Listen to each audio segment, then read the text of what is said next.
again, everyone. If you're new here, my name is Teddy and welcome to my Winx Club rewrite. This video is part 2 of Daphne's glow up, but there's lots more to enjoy in the playlist. The description will have some links for other ways you can be complicit in what I do if you feel so inclined, because I wouldn't be here without the support of viewers like you.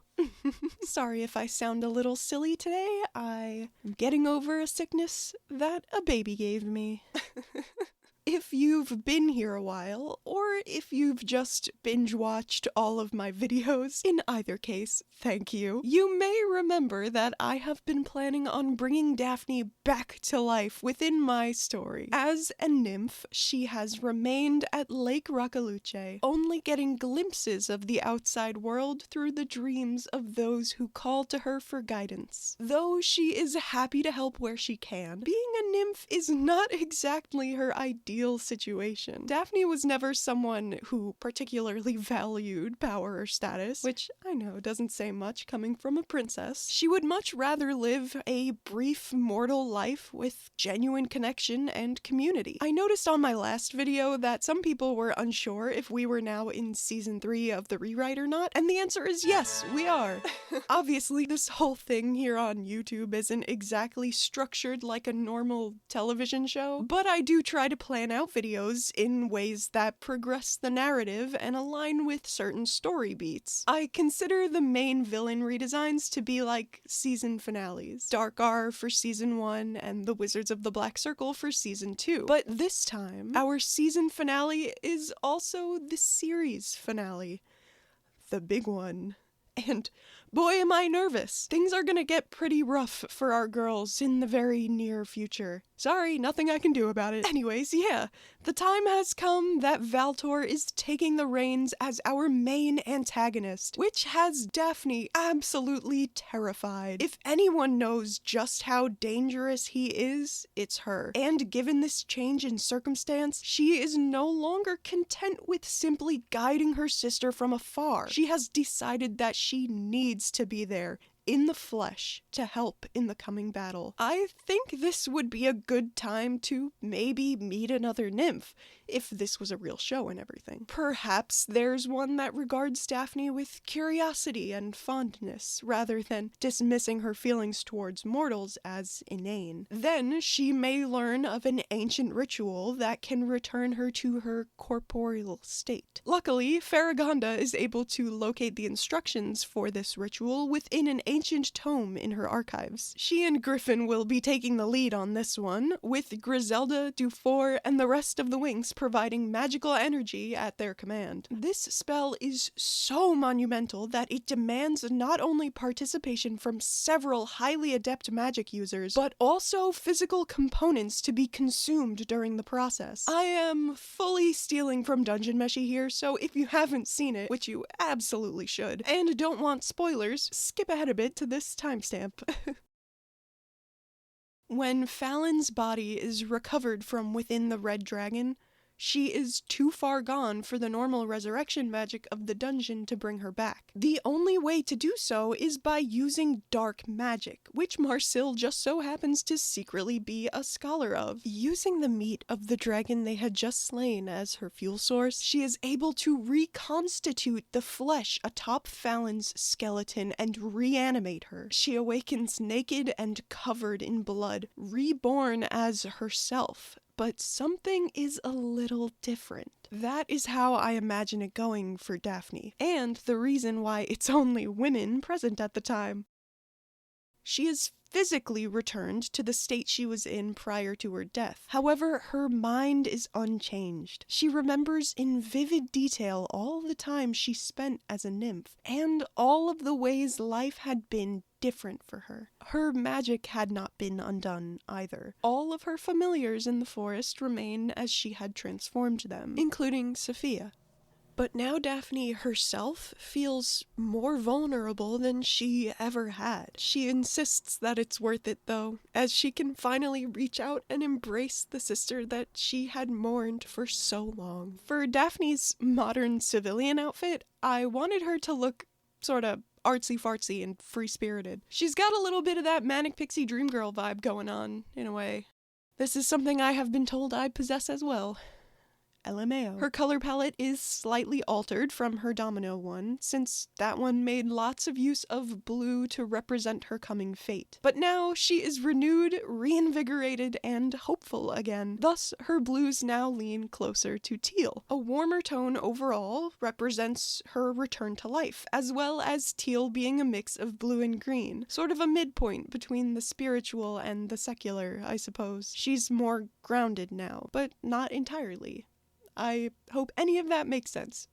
Also, it shows that she is now able to be closer to her sister, since Bloom's main fairy form color is teal. I tried to display that Daphne is attempting to reinvent herself to adapt to this new time period, but that she is still, of course, influenced by the comforts of home. She felt her outfit was incomplete, so she made this little ruffle thingy from some sheets or something. Not only does it remind her of the layering styles of Domino, but she is also very used to seeing herself covered in ribbons and tendrils in her nymph form. I made sure to give her lots of jewelry, since I think being alive again would kind of stress her out, and she would return to her old hobby for comfort. It's been a while since she had a heartbeat, or breathed, or got pins and needles from sitting too long. Once revived, she is very aware that her body is made of flesh and filled with squishy, gooey things. Having lots of external stimuli to fidget with helps distract her from feeling her blood pumping and stuff. Oh, another thing is her hair. Something I really liked about Daphne's Domino design I did was that I gave her these perfect sweeping curls. I felt like it showed that she was putting a lot of effort into her look every day and helped make her feel a little more regal. But now, Daphne isn't a princess anymore, not really, so she can let her hair be a little more wild. I think here you can tell a lot more that she has the same kind of hair texture as Bloom. Hey, if you like this video, don't forget to hit the button real quick. It means a lot for me as a creator and shows YouTube that this video is cool. Subscribing and sharing are also quick things that you can do that make a real difference for me. So thank you so much to anyone who chooses to do so. One last thing I want to mention real quick is that Daphne does have a large chest. That's just her body. She's a little plump and kind of curvy and just so happens to have a large chest. Maybe it's a little dramatic, but I really wanted a character that specifically has a larger bust and is still cutesy and given the space to wear things that no one would question on someone with a smaller bust. I don't want to get into it too much, but it's something I've had in mind for Daphne since way back in the beginning. As the Fairy of Youth, I could have given her a very slender body type, like Bloom even, where her secondary sex characteristics aren't very prominent. But as someone who was an early bloomer, and bloomed quite a bit at that, I guess I wanted to have a little representation for kids that were like me. She stands up straight and doesn't feel like she has to minimize anything, which is surely due in big part to the culture of Domino. I feel like I'm rambling. But I think you guys get what I'm trying to say, you know? I mean, I'm sure some of you do. Hey, I see you. Big boobs? What? After bringing Daphne back to the land of the living, I like to think that the Winx would hold a celebration for her. They are all facing dark times, yes, but this is something they can find joy in. There would of course be some existential pondering on Daphne's end after she comes back, but she is surrounded by a supportive and loving group of fairies that are there for her to lean on. I really like the idea of Tecna asking questions alongside Daphne as she adjusts to the new time. Things like, where will she be staying? Does she remember what it's like to feel hungry? And how old is she now? These questions are answered confidently by the other girls, which Daphne finds quite comforting, especially when Aisha happily exclaims that the day they brought her back should serve as her 18th birthday, since she never actually got to experience it. So the party they throw is like a birthday party. It would also be a nice way to maybe bring back a bunch of characters that we've met over the course of the story and haven't seen in a while, as well as some other friends the girls know from class that they don't get to see when their life gets crazy.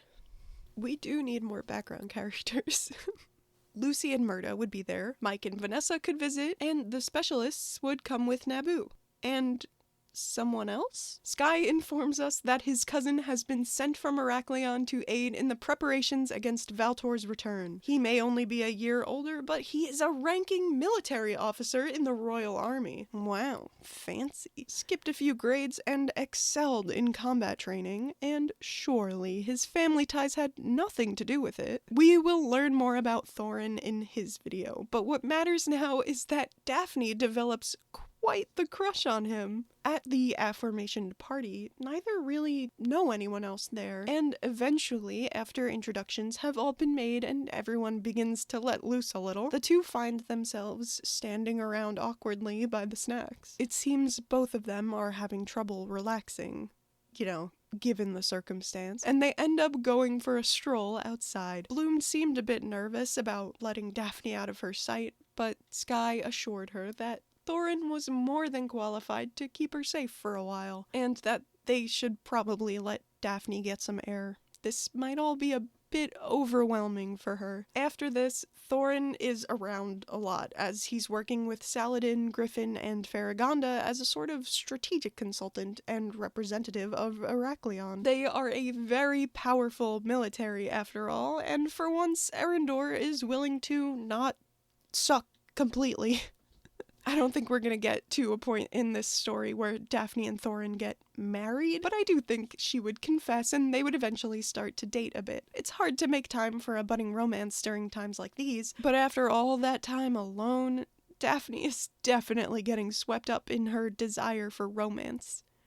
She is a teenager again. For her fairy form, I actually really like the first version I did way back when, and I wanted to use it as inspiration. I love the idea of her in a baby doll dress. I feel like it ties in well with her title and shows her girly, fun, playful personality. This time, I was going for bigger and floofier. I feel like for this kind of look, half-assing it can really just make the whole thing fall flat. I kept thinking to myself that I wanted it to look like something Sabrina Carpenter would wear on stage. Something a little bit campy, so girly it's almost drag. And since her top half is so covered now, she could show off her legs a little bit. I do just like drawing legs, but also she wears long skirts in her other outfits, so it feels balanced to have them uncovered here and keeps her from looking too modest.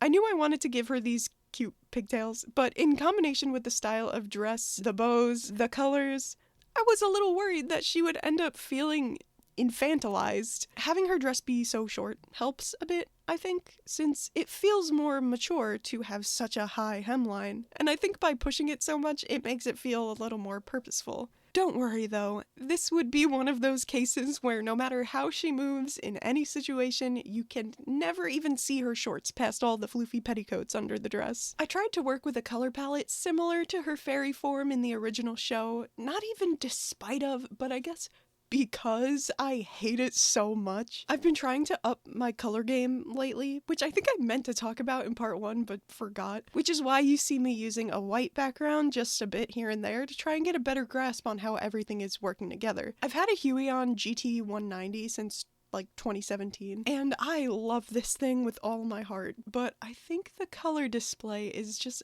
a tiny bit off. Not a big deal, just something I have to be mindful of, and usually ends up with me going in and adjusting colors as I look at things on different screens. Her original fairy color palette from the show also has yellow and pink, and I didn't have a fairy with yellow wings yet, so I thought that would be perfect, since I also wanted to keep my original idea of making her magic Winx wings look like the mask from her original nymph form. As for the pink, well, it's that purpley kind of pink that I'm not a huge fan of, but I figure I should be able to use it even if it's not my personal taste. So instead, I limited it to a very small amount, just in her bows and her lipstick. It's fine.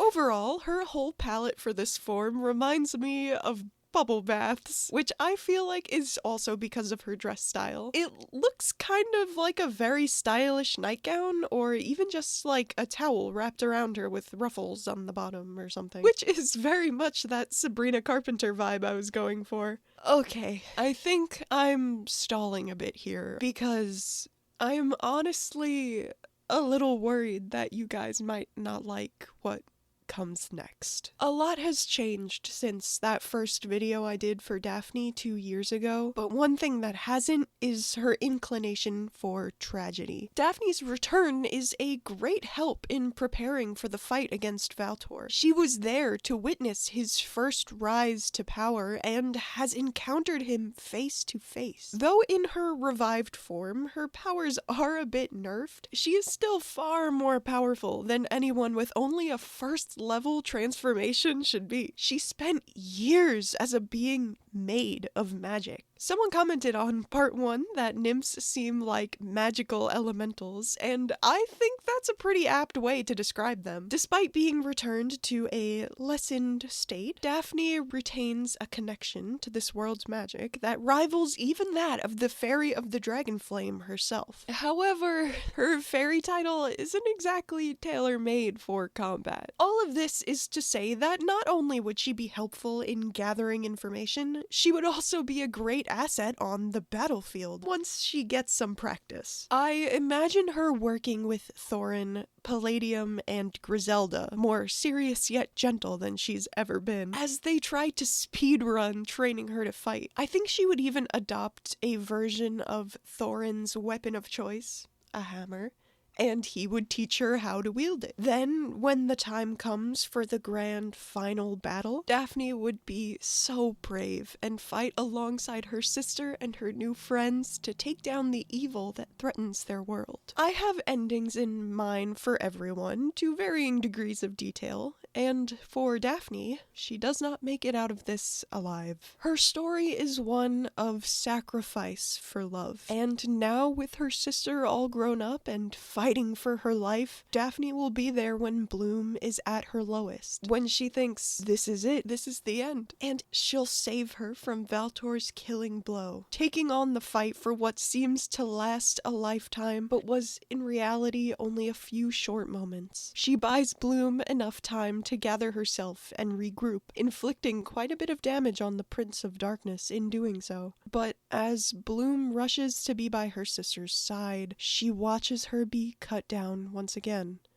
This time, for good. This moment is what sends Bloom off the edge into beast mode, but that's a story for another video. In the end, Daphne's body is recovered and given a proper funeral. Statues of her are erected throughout Magix, and even the other nymphs make it known that she's missed. After so many years spent alone grieving, now she is mourned and celebrated. After her body is returned to Domino to be laid to rest among her people, maybe Daphne's spirit can finally be at peace, reunited with her sister in life and reunited with her parents in death. This was not her time. Though she tried her best to make the most of it while she could, the simple fact is, there is no place for youth in a war.